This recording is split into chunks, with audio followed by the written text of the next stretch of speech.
Hi friends, welcome to Anjali blog. ಇವತ್ತು ಮತ್ತೆ ಒಂದು ರೆಸಿಪಿ ಜೊತೆ ಬಂದಿದ್ದೀನಿ ನೋಡಿ. ಮ್ಯಾಂಗೋ ಮಸ್ತಾನಿ ಹೇಗೆ ಮಾಡೋದೆಂದು ನೋಡೋಣ ಬನ್ನಿ. ತುಂಬ ಚೆನ್ನಾಗಿರುತ್ತೆ. ಇವಾಗ ಮಾವಿನಕಾಯಿ ಸೀಸನ್ನು. ಇವಾಗ ಈ ಥರ ರೆಸಿಪಿ ಜ್ಯೂಸ್ ಮಾಡ್ಕೊಂಡು ಕುಡಿದ್ರೆ ತುಂಬ ಚೆನ್ನಾಗಿರುತ್ತೆ. ತಂಪು, ದೇಹಕ್ಕೆ ತಂಪು, ಬಾಯಿಗೆ ರುಚಿ ತುಂಬ ಚೆನ್ನಾಗಿರುತ್ತೆ ನೋಡಿ. ಈ ಮ್ಯಾಂಗೋ ಮಸ್ತಾನಿ ಮಾಡೋದು ಹೇಗೆ ಎಂದು ನೋಡೋಣ ಬನ್ನಿ.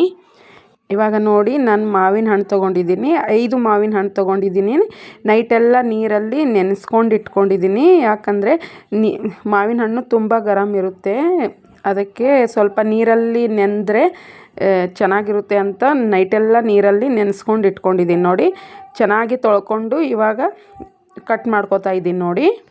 ಇವಾಗ ಕಟ್ ಮಾಡ್ಕೊತಾ ಇದ್ದೀನಿ ನೋಡಿ. ಈ ಥರ ಕಟ್ ಮಾಡ್ಕೊತಾ ಇದ್ದೀನಿ. ಈ ಥರ ಕಟ್ ಮಾಡಿಕೊಂಡ್ರೆ ವೇಸ್ಟ್ ಆಗಲ್ಲ ಅಂತ ಕಟ್ ಮಾಡ್ಕೊತಾ ಇದ್ದೀನಿ ನೋಡಿ. ಸ್ವಲ್ಪನೂ ವೇಸ್ಟ್ ಆಗಲ್ಲ ಈ ಥರ ಕಟ್ ಮಾಡಿಕೊಂಡ್ರೆ. ಇವಾಗ ನೋಡಿ ಎಲ್ಲ ಕಟ್ ಮಾಡಿಕೊಂಡು ತೋರಿಸ್ತೀನಿ. ಇವಾಗ ಈ ಥರ ಕಟ್ ಮಾಡ್ಕೋಬೇಕು. ತುಂಬ ಚೆನ್ನಾಗಾಗುತ್ತೆ ಫ್ರೆಂಡ್ಸ್. ಈ ಥರನೂ ಒಂದು ಸರಿ ಟ್ರೈ ಮಾಡಿ ನೋಡಿ. ಇವಾಗ ನೋಡಿ, ನಾನು ಎಲ್ಲ ಕಟ್ ಮಾಡ್ಕೊಂಡಿದ್ದೀನಿ. 3 ಮಾವಿನ ಹಣ್ಣು ಈ ಥರ ಕಟ್ ಮಾಡ್ಕೊಂಡಿದ್ದೀನಿ. 2 ಮಾವಿನ ಹಣ್ಣು ಅದು ಮೇಲ್ಗಡೆ ಹಾಕೋಕೆ ಬೇಕು, ಅದಕ್ಕೆ ಆ ಥರ ಕಟ್ ಮಾಡ್ಕೊಂಡಿದ್ದೀನಿ. ಇವಾಗ ನೋಡಿ, ಇದು ಮಾವಿನ ಹಣ್ಣು ಈ ಥರ ತಕ್ಕೊಂಡು ಇಟ್ಕೊಂಡಿದ್ದೀನಲ್ಲ, ಇದು ಮಿಕ್ಸಿ ಜಾರಲ್ಲಿ ಹಾಕಿ ಪೇಸ್ಟ್ ಮಾಡ್ಕೋಬೇಕು. ಅದಕ್ಕೆ ಇವಾಗ ಇದನ್ನು ಸೈಡಲ್ಲಿ ಇಟ್ಕೊಳ್ಳೋಣ, ಮೇಲ್ಗಡೆ ಹಾಕೋಕೆ ಬೇಕದು. ಇವಾಗ 2 ಸ್ಪೂನ್ ಸಕ್ಕರೆ ಹಾಕೋತೀನಿ. ಸ್ವಲ್ಪ ಮಾವಿನ ಹಣ್ಣು ಹುಳಿ ಇದ್ದರೆ ಸ್ವಲ್ಪ ಜಾಸ್ತಿ ಹಾಕ್ಕೊಳ್ಳಿ. ನಾನು ತಂದಿರೋ ಮಾವಿನ ಹಣ್ಣು ಸ್ವೀಟೇ ಇತ್ತು, ಅದಕ್ಕೆ ಸ್ವಲ್ಪ 2 ಸ್ಪೂನ್ ಹಾಕ್ಕೊಂಡಿದ್ದೀನಿ. ನಿಮಗೆ ಸ್ವಲ್ಪ ಜಾಸ್ತಿ ಬೇಕಾದರೆ ಸ್ವೀಟು ಸ್ವಲ್ಪ ಜಾಸ್ತಿ ಸಕ್ಕರೆ ಹಾಕ್ಕೊಳ್ಳಿ. ಇವಾಗ ವೆನಿಲಾ ಐಸ್ ಕ್ರೀಮ್ ಹಾಕೋತಾ ಇದ್ದೀನಿ. ಸ್ವಲ್ಪ ವೆನಿಲಾ ಐಸ್ ಕ್ರೀಮ್ ಹಾಕ್ಕೊಂಡೆ. ಅದು ಆದಮೇಲೆ ಹಾಲು ಹಾಕೋತಾ ಇದ್ದೀನಿ ನೋಡಿ. ನಾನು ಸ್ವಲ್ಪ ತಿಳಿ ಗೊತ್ತಾಗುತ್ತಲ್ಲ, ಅಂದಾಜು ಮೇಲೆ ಸ್ವಲ್ಪ ಹಾಲು ಹಾಕ್ಕೊಂಡಿದ್ದೀನಿ ನಾನು. ತಿಳಿ ಎಷ್ಟು ಬೇಕು ನೋಡಿ, ಸ್ವಲ್ಪ ಅಷ್ಟು ಹಾಕ್ಕೊಂಡು ಎಲ್ಲ ಹಾಕ್ಕೊಂಡು ಮಿಕ್ಸರ್ ಮಾಡ್ಕೊಂಡ್ಮೇಲೆ ಈ ಥರ ರೆಡಿಯಾಗಿದೆ ನೋಡಿ ಜ್ಯೂಸು. ಮಾವಿನ ಹಣ್ಣಿನ ಜ್ಯೂಸ್ ರೆಡಿಯಾಗಿದೆ.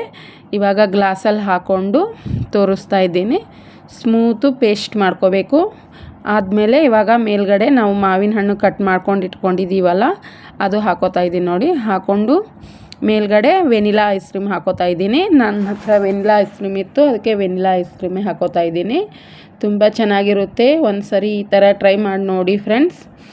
ನಿಮಗೆ ಮ್ಯಾಂಗೋ ಐಸ್ ಕ್ರೀಮ್ ಮನೆಯಲ್ಲಿ ಯಾವುದಾದ್ರೂ ಇದ್ದರೆ, ಇಲ್ಲಾಂದರೆ ಮನೆಯಲ್ಲೇ ಮಾಡ್ಕೊಂಡಿದ್ರೆ ಆ ಐಸ್ ಕ್ರೀಮ್ ಹಾಕೋಬೋದು. ನನ್ನ ಹತ್ರ ವೆನಿಲಾ ಐಸ್ ಕ್ರೀಮ್ ಇತ್ತು, ಅದು ಹಾಕೋತಾ ಇದ್ದೀನಿ. ಮೇಲ್ಗಡೆ ಮತ್ತೆ ಸ್ವಲ್ಪ ಮಾವಿನ ಹಣ್ಣು ಕಟ್ ಮಾಡ್ಕೊಂಡು ಇಟ್ಕೊಂಡಿರೋದು ಹಾಕ್ಕೊಂಡಿದ್ದೀನಿ. ಮೇಲ್ಗಡೆ ಸ್ವಲ್ಪ ಪಿಸ್ತಾ, ಬಾದಾಮ್, ಕಾಜು, ಡ್ರೈ ಫ್ರೂಟ್ಸ್ಗಳು ಹಾಕೋತಾ ಇದ್ದೀನಿ ಕಟ್ ಮಾಡಿರೋದು ನೋಡಿ ಫ್ರೆಂಡ್ಸ್. ಫೈನಲ್ ರಿಸಲ್ಟ್ ಹೀಗಿದೆ ಫ್ರೆಂಡ್ಸ್. ನಿಮಗೆಲ್ಲ ಇಷ್ಟ ಆಗಿದೆ ಅನ್ಕೋತೀನಿ. Thank you so much.